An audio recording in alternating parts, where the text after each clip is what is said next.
welcome back to my channel Ermiza Ministry. So hari ini kita di pembacaan hari ke-74 dalam buku Ekantasi seri 1 Christ the Way, Desire of Ages 211 hingga 213. So tanpa membuang masa, mari kita mulakan kita punya pembacaan dengan doa. Ya Tuhan Allah Bapa kami yang bertak dalam kerajaan surga, terima kasih Tuhan atas berkat Engkau, kasih Engkau, penjagaan Engkau malam tadi, dan pada saat ini kami meluangkan sedikit masa untuk membaca firman Engkau, untuk menjadi pedoman hidup kami, untuk menguatkan iman kami, untuk meneruskan kehidupan kami sehari-hari di dalam dunia yang penuh dengan dosa ini Tuhan. Dan kami ingin Engkau gunakan kami untuk menjadi kesaksian bagi semua orang, untuk menjadi berkat bagi semua orang, dan seterusnya menyebarkan Injil Engkau ke seluruh dunia bagi mereka, terutama sekali bagi mereka yang masih belum mengenal Engkau dan menerima Engkau sebagai juru selamat mereka. Terima kasih Tuhan. Saat ini saya mohon masa ini Engkau terus beserta kami, dan saya mohon kampunan dosa juga dari Bapa. Semua ini saya serahkan dalam nama Tuhan Yesus Kristus yang telah menjadi juru selamat dan penebus kami. Amin. Jom kita baca. Memohon agar pendengar-pendengarnya jangan heran, Kristus telah membuka di hadapan mereka itu dengan pandangan yang lebih luas akan rahasia masa depan. Sebab saatnya akan tiba bahwa semua orang yang di dalam kuburan dan mendengar suaranya, dan mereka yang telah berbuat baik akan keluar dan bangkit untuk hidup yang kekal.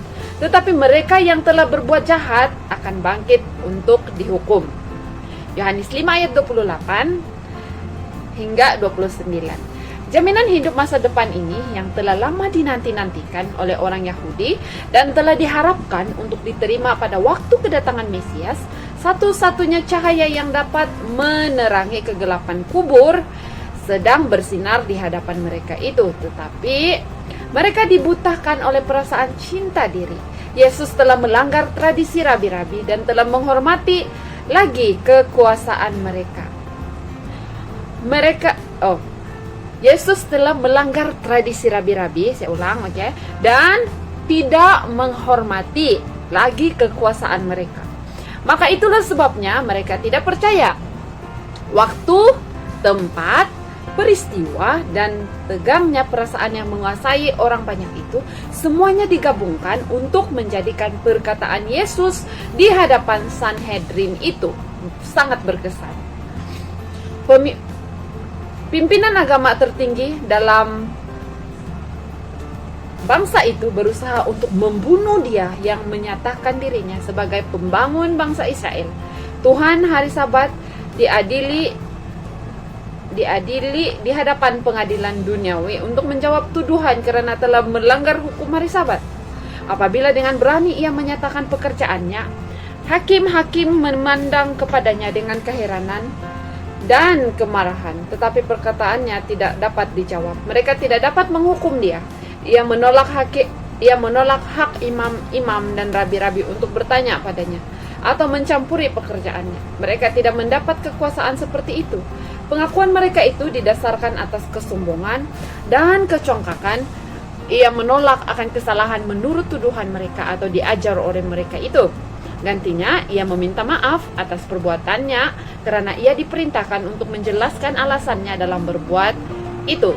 Yesus telah membalikkan hal itu kepada penghulu-penghulu.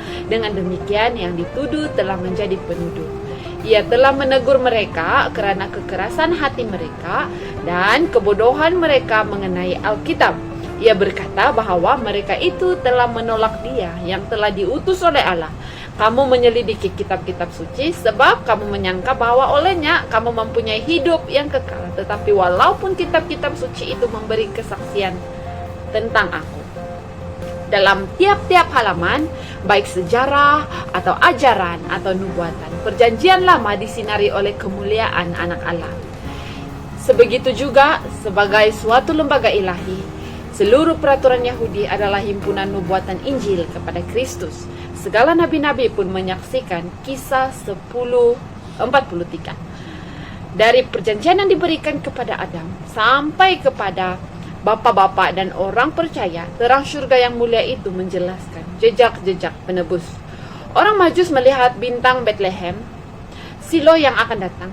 Sementara perkara-perkara masa depan lalu di hadapan mereka itu dalam suatu cara yang misterius. Dalam tiap pengorbanan, kematian Kristus ditunjukkan. Dalam tiap asap dupa, kebenarannya naik. Dalam tiap bunyi nafiri, namanya yang dibunyikan. Dalam kehebatan, tempat yang suci daripada yang maha suci, di sana kemuliaannya berdiam.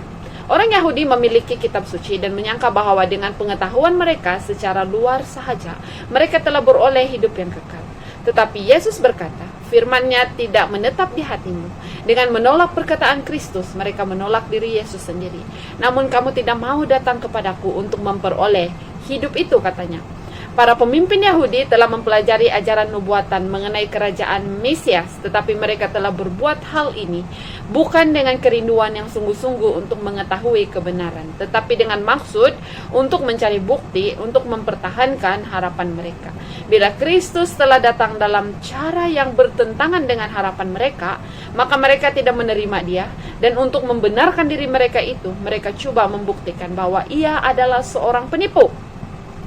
Sekali mereka telah meletakkan kaki mereka di atas jalan ini, maka mudahlah bagi setan untuk menguatkan perlawanan mereka terhadap Kristus. Perkataan-perkataan yang sepatutnya diterima sebagai bukti keilahiannya telah dibalikkan untuk melawan Dia. Dengan jalan ini, mereka mengubah kebenaran Allah itu kepada dusta. Dan makin langsung Juru Selamat berkata kepada mereka dalam pekerjaan rahmat-Nya, maka tegas mereka menolak terang itu. Yesus berkata, aku tidak memerlukan hormat dari manusia. Bukannya pengaruh Sanhedrin atau kuasa mereka yang dirindukannya. Ia tidak akan menerima kehormatan dari persetujuan mereka. Ia disirami dengan kehormatan dan kuasa dari syurga. Jikalau ia menginginkan kehormatan itu, maka malaikat-malaikat akan datang untuk menghormati Dia, dan Allah Bapa pun akan menyatakan kembali keilahiannya. Tetapi untuk kepentingan mereka itu dan kepentingan bangsanya, di mana mereka adalah sebagai pemimpin-pemimpinnya, Ia mengingini agar penghulu Yahudi akan melihat tabiatnya dan menerima berkat-berkat yang dibawanya kepada mereka itu. Aku datang dalam nama Bapakku dan kamu tidak menerima aku. Jikalau orang lain datang atas namanya sendiri, kamu akan menerima dia.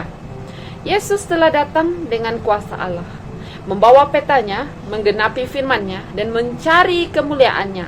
Tetapi ia tidak diterima oleh para pemimpin Israel.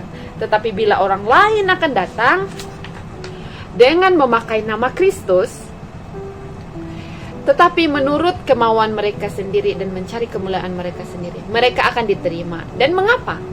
Karena ia mencari kemuliaannya sendiri. Biasanya disambut baik oleh roh kerinduan, meninggikan dirinya lebih dari orang lain. Hal-hal inilah yang disetujui oleh orang banyak. Mereka menerima guru palsu karena memuja kesombongan mereka itu dan meninggikan pendapat dan tradisi mereka yang dibanggakan itu. Tetapi ajaran Kristus tidak sesuai dengan pendapat mereka itu.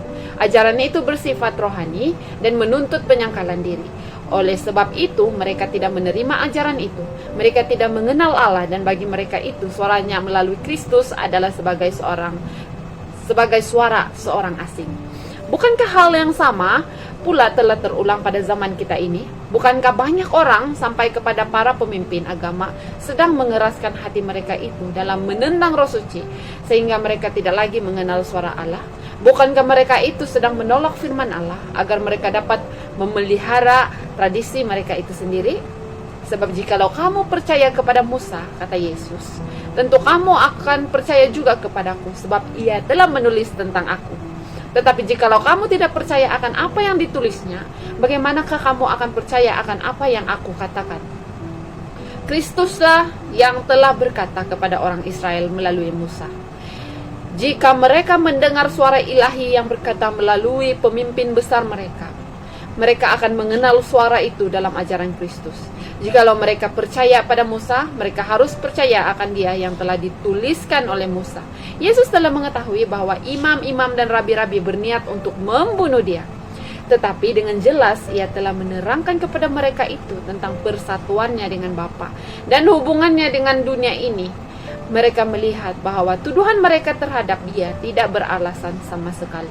Tetapi kebencian dalam hati mereka belum juga padam. Mereka menjadi takut bila mereka menyaksikan kuasa yang besar berada dalam pekerjaannya. Tetapi mereka tetap menolak panggilannya dan menutup diri mereka dalam kegelapan. Secara nyata, mereka telah gagal untuk meruntuhkan kekuasaan Yesus atau menarik penghargaan dan perhatian orang banyak, yang mana terbanyak dari orang-orang itu telah digerakkan oleh firman-Nya. Penghulu-penghulu itu sendiri telah merasa sangat takut bila ia menyatakan kesalahan yang bersarang dalam angan-angan hati mereka. Tetapi hal ini hanyalah menjadikan mereka bertambah ganas melawan dia. Mereka berniat akan membunuh dia. Mereka mengirim utusan ke seluruh negeri itu untuk menghasut orang agar menentang Yesus sebagai seorang penipu.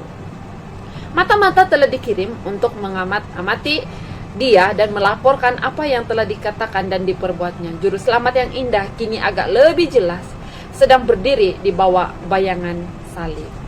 So, sampai di sini saja pembacaan kita hari ini. Bagaimana Yesus ditolak oleh dunia gara-gara untuk menebus dosa kita sebagai manusia yang berdosa.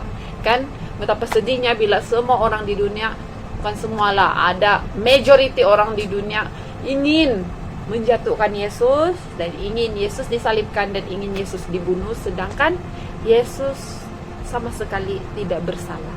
Oke?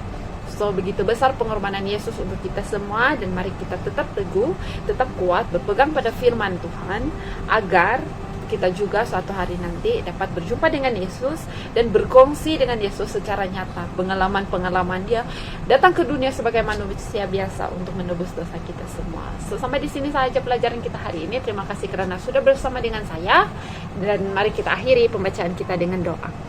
Ya Tuhan Allah Bapa kami yang bertata dalam kerajaan surga, terima kasih Tuhan atas pelajaran yang begitu indah. Ampunkan segala dosa pelanggaran kami Tuhan, agar kami sentiasa dekat dengan Engkau, dan kami tidak menolak segala sesuatu kebenaran yang datang daripada firman Engkau di dalam Alkitab Tuhan. Terima kasih Tuhan sekali lagi kerana Engkau sudah memberkati kami. Semua ini saya serahkan dalam nama Tuhan Yesus Kristus yang telah menjadi juru selamat dan penebus kami. Amin. So thank you guys, and see you again. God bless.